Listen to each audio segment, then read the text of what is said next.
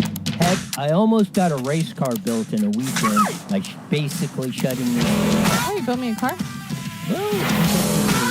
Woman enough to drive it. Oh, wow. RID.com. When you really, Game on, brother. really love your car. But no, it's a. When you're not, you're not hearing ding or somebody's doing this or sharing a story or posting something or where they were this or I'm eating a hamburger or all this other. Or salad. Or whatever. Again, try it. Try just shutting the stupid thing off for 12 hours. Just all that. From 2 hours. no, just all that. When you really love your Start car. with checking it in. Start with that. Start with the 3-day deal. Check it morning, afternoon, and night. But your demand list has me on my phone more. Official So reacting to then that what? Beverly Crest house party just we've been try it. reporting on Because today. I gotta work on my It turned phone tragic and to keep up with deadly all the stuff when you a want me to shooting do. broke out, but before So that, give me last less to night, do, and then I'll Sky try 5 it. video Well, no, showed the private it home isn't. packed with But partygoers. I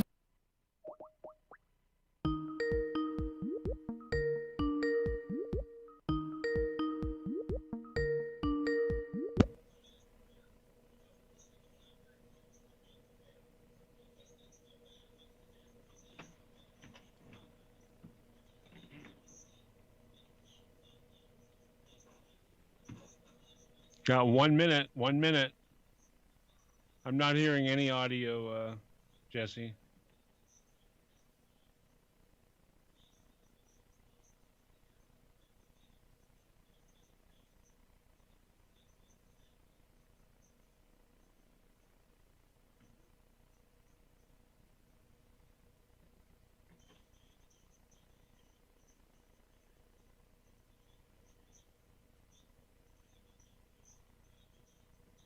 Thirty seconds. 30 seconds. Still not hearing any audio.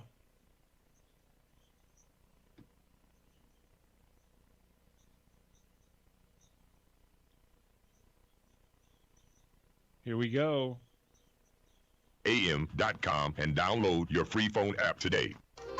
IE Newswire Daily is on the air. The following is a paid program. Views and claims expressed are those of the program producer and are not endorsed by this station.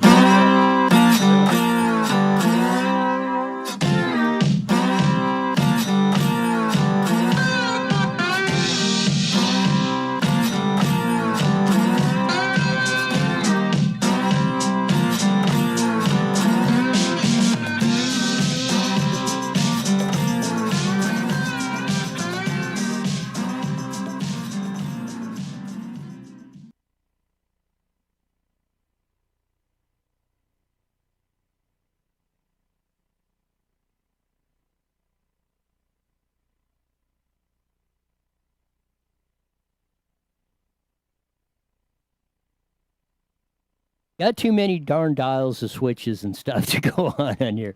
We're gonna have to get to one on this whole thing of doing it on. It just goes to everything, man. When things start sliding downhill, they never stop. They seem to compound themselves coming up on the deal. But here we go on that. A lot of good stuff coming on. The Apple fire still burning, but hopefully they're going to get it under containment here pretty quick. Trump gave us another COVID update. We covered David Lacey, the husband of Jackie Lacey down there, and she's a district attorney down in Los Angeles.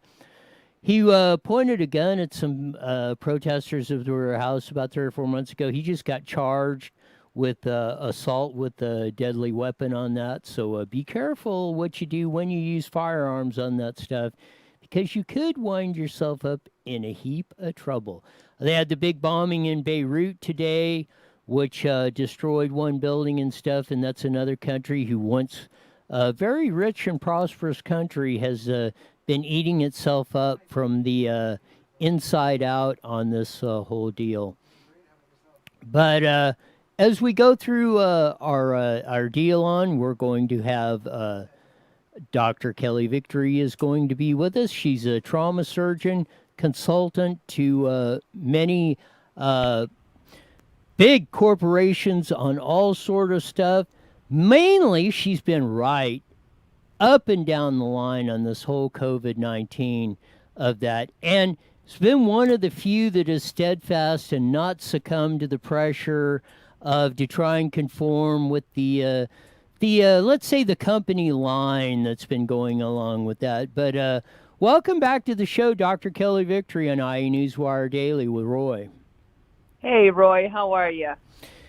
I'm going to play a little clip from Donald Trump. He redid it today, but I think his words, and it was very short, it's about 10 or 12 seconds, and I'm wondering why this wasn't headlines all across the board. But here we go with Donald Trump at the press conference yesterday. He put out this little vignette. Very tough, invisible enemy. Lockdowns do not prevent infection in the future. They just don't. It comes back many times. It comes back. The purpose of a lockdown is to buy time to build capacity, especially with respect to hospitals. Learn more about the disease and develop effective treatments, as we did in the United States. We're doing. Okay. Lockdowns are not effective, as we have seen, and that was not. We ran it yesterday. And I've been shocked. Well, not really, but I mean, it should have been. I haven't heard a peep of hardly of this anywhere across the world. What say you? They haven't reported it, Roy. As you are correct in what you're saying. We've known from the beginning, and I've been saying from the very beginning of this, first week of February, that don't go trying to believe you're going to contain this thing. Donald Trump is correct. This is a good time to remind people that we are in day 147 of a 14-day lockdown to slow the curve. The idea at the beginning, and I don't fault them for it, was, okay, let's try to clamp down on things just to see if we can slow down the spread, with the only intention of making sure that we didn't overwhelm the healthcare system. And we didn't. And very quickly it became obvious that we were correct in terms of who we had identified as the high-risk groups, that we were correct that this was not significantly impacting young, healthy people or people without pre-existing conditions. We were correct that elderly people were at huge risk. And we should have moved on from there. The idea that we keep circling back to this idea of quarantine, social distancing, mask wearing, and all of these other things that are minimally effective, if effective at all, and I would suggest that they really are not effective at all. And in the process, we continue to just devastate people's lives. I think it's unconscionable, and Donald Trump is exactly right. We are not going to contain this virus. And when he said that, and you mentioned it in your comments, I was thinking, that's what Dr. Kelly said right off the beginning of this thing, is, this massive, the trying to lock down everything on this was not going to work. I mean, it should have been. And what struck me, he said that 100-day 147 and a 14-day lockdown, we're 10 times over what they said, and we're still. And he had in the press conference today, 70% less death rate than we were back in April when this thing was heavy and going downhill, and we're still the dominant narrative out there is we're all going to die from coronavirus. Right. I mean, we are, I think, week 7 now in terms of falling mortality rates. We have not overwhelmed hospital systems universally across the country. We have not overwhelmed hospital systems. We have continued. It's not as if this thing changed up either.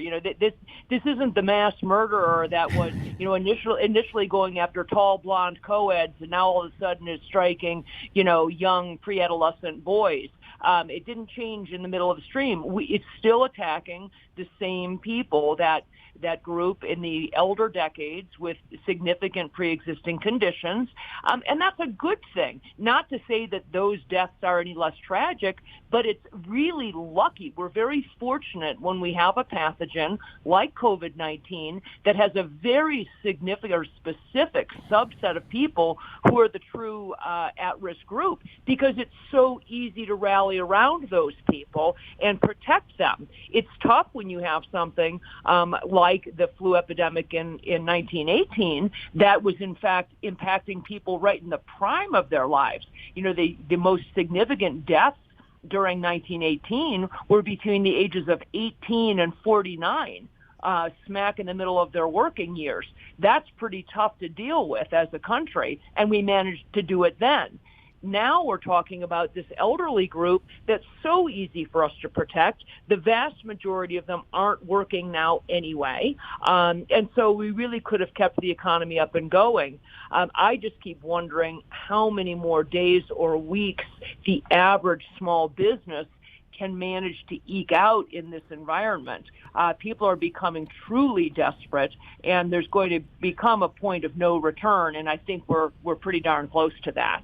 Yes, here in Moreno Valley, where we're broadcasting out of, they just announced today another store, New York something or other. I don't go to them places, but is closing its door. Empty store, done, and you hear this report every day. And it's as Trump said. I mean, I don't get where the vast majority of the people being convinced that that we need to lock down, we need to do this, and we need to wear masks and all this stuff. But I want to roll this in because Stephen wanted me to ask you that what should the average working person or daily person do in their lives going forward to protect themselves, to protect this, in light of the whole HC, I call it because I can't pronounce it, controversy football that's been battered around, that's been going on. What would your recommendation be for everyone, the average person that's doing that? What should they be doing? What should they not be doing?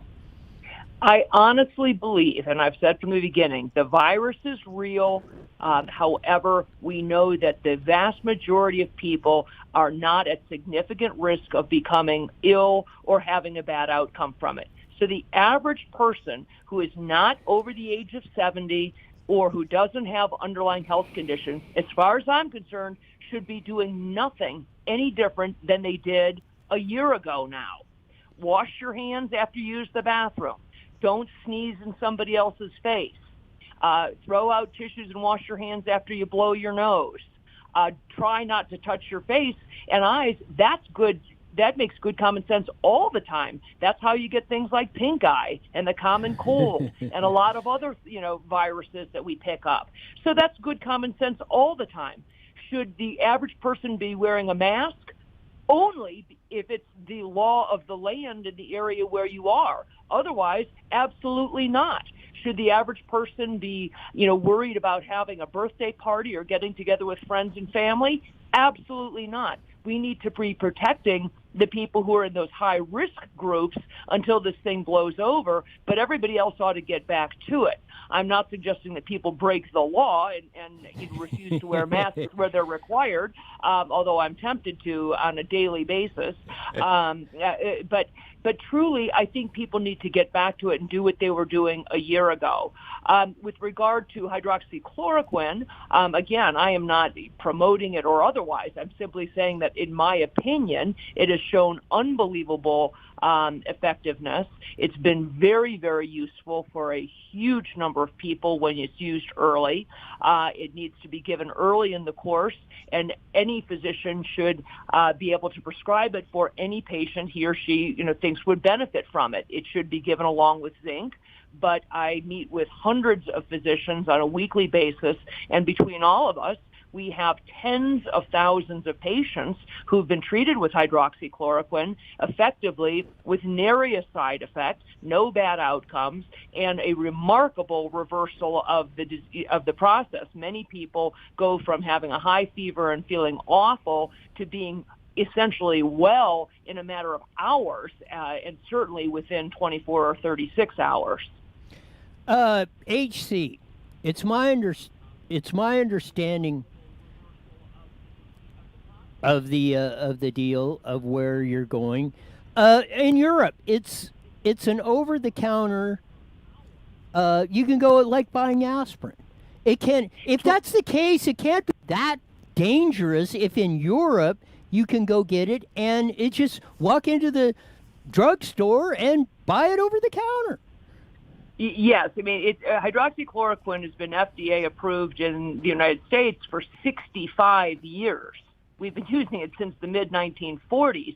And the people who we've used it on in the past, generally for things like malaria or for lupus or rheumatoid arthritis, those folks are on it for years at a time without a bad side effect, years. When it comes to treating someone for COVID-19, we're talking about treating them for somewhere between 5 and 7 days. So the idea that there's going to be some awful outcome is preposterous. But you're precisely right, Roy. It is an over-the-counter medication in much of the world, the way that Tylenol or aspirin are here, because it is used so widely for things like malaria. So it's just the kind of thing you walk in, just like we walk in and buy a bottle of Tylenol, they can walk in and buy a bottle of hydroxychloroquine because it's considered to be that safe. The idea that this drug has been politicized in this particular pandemic, I think, is really shameful. And the bottom line is, if any individual feels has drank the Kool-Aid and believes that it's a death drug or some tool of the devil or whatever it is they believe about it, that's fine. They needn't take it. I've never in my entire career in medicine forced someone to take a medication against their will. But for the love of God, you don't have any right to prevent somebody else from taking it if the doctor and that individual feels that it would be helpful. So, I'm not suggesting that, we're going to force people to take hydroxychloroquine, but I think that the idea that pharmacy boards and governors and state medical boards have gotten into the act on this, or the CDC have gotten into the act on it and said that they don't think it should be prescribed. Frankly, I don't care what their opinion is. They don't get a vote. There you go. I mean, the whole thing that we've been doing on this is, it defies logic, and, but I'm just going to ask you this point blank. After, like you said, we're 147 days, 4 months and counting on this whole thing, and you've been able to see all of what's going on. Overall, what are your analysts? What do you think the end game in this whole endeavor has been? Boy, that's the $1 million question, Roy. is when does this end? There was a time, if you had asked me back in mid-March, my answer would have been this ends on November 4th. Right. I don't believe that anymore. I believe that this has been internalized, frankly, by both sides. I think, and when I say internalized, I mean there are too many people out there who really have drunk the Kool-Aid. There are, just tons and tons of Facebook moms who are now sort of armchair virologists and epidemiologists. There are people second-guessing physicians all over the place and who think that they know better. There are teachers' unions who are using this as a bully pulpit to keep from going back to school, but worse, to make demands on everything from defunding the police to, defunding charter schools and getting all sorts of other things passed as if this is some kind of a pork bill. It has become such a football in general that I honestly don't know where it ends. There are people talking about, mandatory face mask laws going into effect into 2021. Professional sports, God knows if we'll ever see that come back. I think we may have killed that off for good. And as you know, upwards of 50% of small businesses may never get back on their feet. So I'm not sure what the end game is. I can tell you right now, it's time, I believe, for some of these lawsuits that are pending, and I'm involved in quite a few as an expert, some of these lawsuits against governors, including Gavin Newsom, against the governor of Michigan, Gretchen Whitmer, against, governors all over the country for an overreach and for picking winners and losers. I think some of these lawsuits may actually get some traction and might be the thing that ultimately turns us around. Because at some point, Roy, we've got to get back to the fundamental concepts that people have freedom of choice. People have free will. People are allowed to make a decision whether they want to take a risk and do something or not. If they want to go to the movie theater and risk getting COVID, fine. That's their choice. If we need to put laws into effect that says if you go to the movie theater and get COVID, you can't sue the movie theater. You need to indemnify the movie theater or indemnify the airline or the restaurant or bar. Fine. But people have free choice, and we need to get back to that and allow them to make those choices for themselves. It is, and I said, I right at the beginning of this, I said, and you kind of brought it up. You kind of said that about the schools. I said, schools as you knew them prior to March are going to be gone, and this is the latest thing I seen circulating around that kids under 5 have 100 times more of this in their throat and nose, and those over 5 years old are just as apt now to spread it as those in the da. You get, I think what you're talking about. I don't even know if there's if schools are gonna open even into 2021 at the way I'm watching what's going on. Well, I think the first thing we need to do is we need to all come to the agreement that apparently teachers are not essential. Because that's how they've identified themselves. No, not my choice. They've identified them. Yeah. Doctors are essential. Police officers are essential. The people who work at Costco and the Walmart are essential. The garbage collectors are essential. Lots of essential people, but apparently teachers are not essential because they feel that they should bear no risk, that they should not go back to work until this whole thing's over. So as far as I'm concerned, you've just identified yourself as non-essential, and I think they should, could be pretty easily replaced. I don't know about you, Roy, but I'm perfectly competent to be a teacher. I could teach a lot of things, and I'm happy to sign up to do it. And maybe what needs to happen here is we need a total overhaul of the public school system by people, with people like myself and other citizens who say, we've had enough of the teachers' unions doing this. We'll take control. We don't need to school our kids at home. We'll school them at school, and we'll take control of this because the teachers have identified themselves as non-essential. I will say this, I have no credentials or anything, but my dad tells a story all the time. He ran across my 5th grade teacher, and he said, that kid was ahead of me. He was actually teaching the class when I was in the 5th grade. He said he knew more than I did on that. But that could be my only claim to fame as being a teacher, as being recommended by one or that. But I get I've been saying this for a long time. We need to overhaul. I've said we have a 19th century school model working in a 21st century world, and there would be no happier person on the planet than me if we got rid of the California United Teachers Association or whatever the heck they are, dismantled our school systems and started rebuilding them from the ground up. Yeah, they have certainly failed us, Roy. I mean, in Colorado, they're talking about decreasing the requirements for graduation because of COVID. I'm saying, there's a bang-up idea. Let's lower the bar even. This is like limbo, like we're playing a game of limbo. How low can you go with the bar? So until people can just step over it.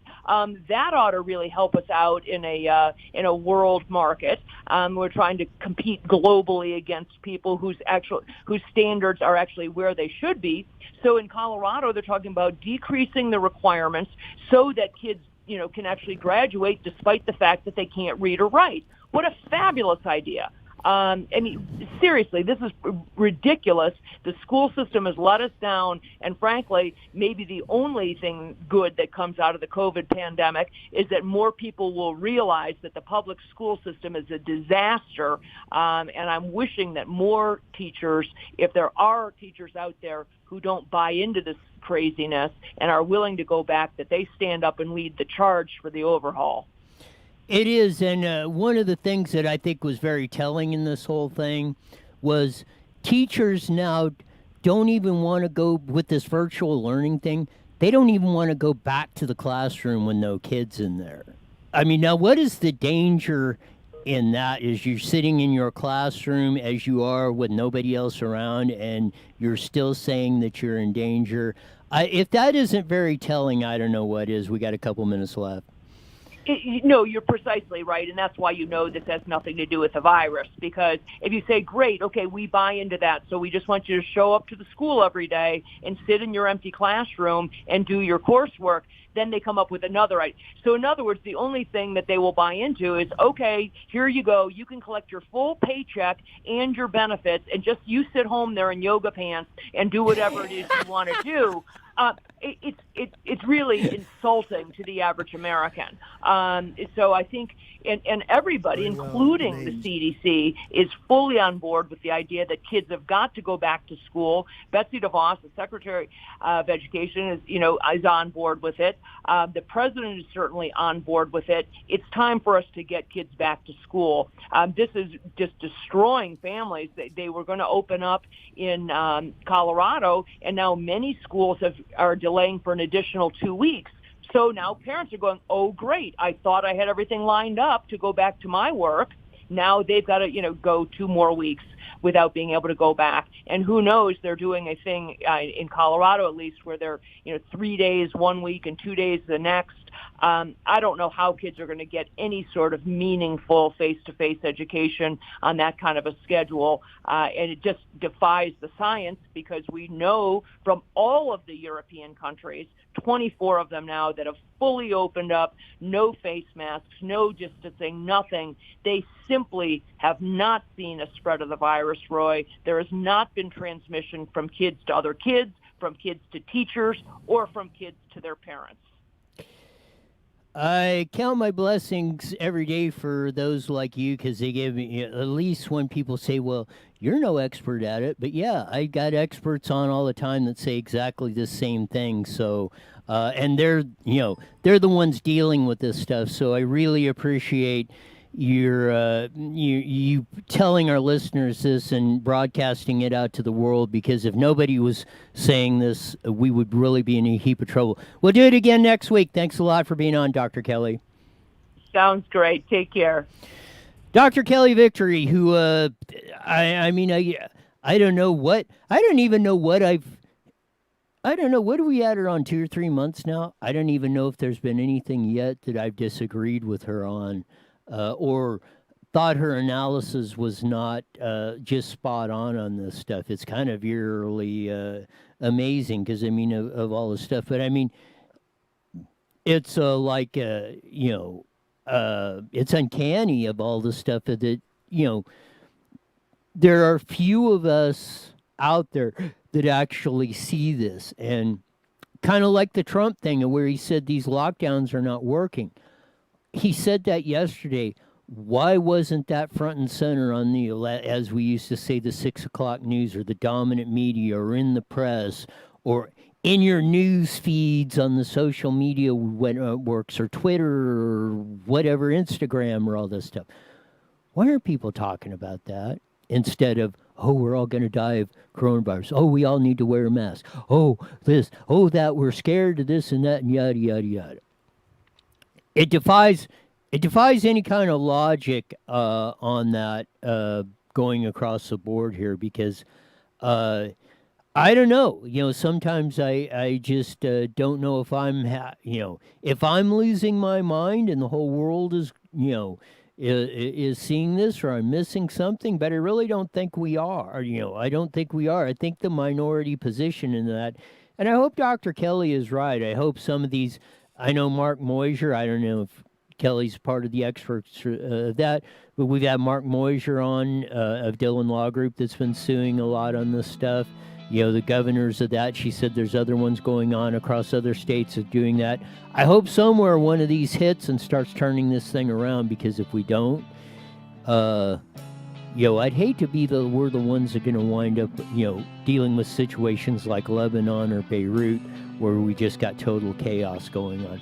We'll be back on Wicked Wednesday tomorrow with Stephanie, with all the more news and views and everything else on that. Till tomorrow, see ya.